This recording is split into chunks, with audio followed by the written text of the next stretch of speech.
Interndelo, mahasiswa gizi dari Universitas Respati Yogyakarta.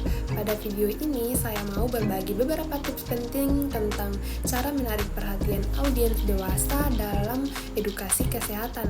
Apalagi kalau latar belakang pendidikan dan ekonomi mereka itu berbeda-beda. Yuk kita mulai. Tips yang pertama, mulai dari sesuatu yang dekat dengan kehidupan mereka. Contohnya, tanya siapa yang suka lupa sarapan karena sibuk. Dengan begitu, audiens langsung merasa, oh ini tentang saya. Kalau sudah membuat mereka merasa terhubung, kita lanjut ke langkah yang berikutnya, yaitu tips yang kedua. Gunakan bahasa sederhana.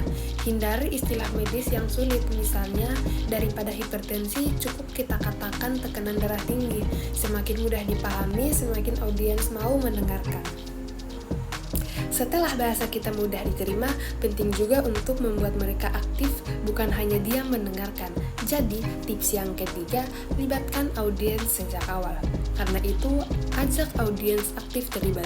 Misalnya, ajak mereka angkat tangan, berdiskusi, atau menjawab pertanyaan yang ringan.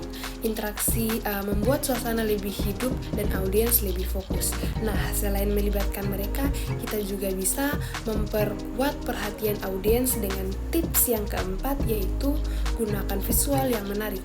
Jadi, gunakan media visual yang sederhana seperti gambar, poster, atau demonstrasi kecil. Contohnya, bawa piring makanan bergambar porsi sehat, setengah sayur, 1/4 lauk, dan 1/4 nasi. Jadi, visual memudahkan semua kalangan untuk memahami pesan kita. Tapi tidak cukup visual saja, cara kita menyikapi audiensi juga penting. Jadi tips yang kelima adalah tunjukkan rasa hormat. Maka dari itu, kita tunjukkan rasa hormat kepada semua audiensi. Jika ada jawaban yang belum tepat, tetap apresiasi lalu arahkan dengan kalimat seperti ini. Bagus sekali, yuk kita bahas bersama. Suasana yang positif ini membuat audiensi lebih terbuka. Setelah audiensi merasa dihargai, kita juga perlu memberikan tips yang keenam, yaitu berikan contoh praktis bukan hanya teori.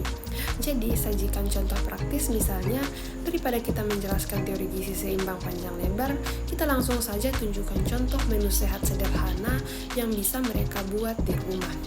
Orang dewasa biasanya lebih cepat menangkap lewat contoh yang nyata. Terakhir, supaya sesi edukasi makin hidup, ada tips ke-7, yaitu kita bisa menggunakan cerita singkat atau storytelling. Jadi kita gunakan cerita singkat yang relevan. Misalnya, kisah tentang seseorang yang berhasil memperbaiki pola makannya dan kini lebih sehat. Jadi cerita nyata membuat edukasi ini lebih menarik dan mudah diingat.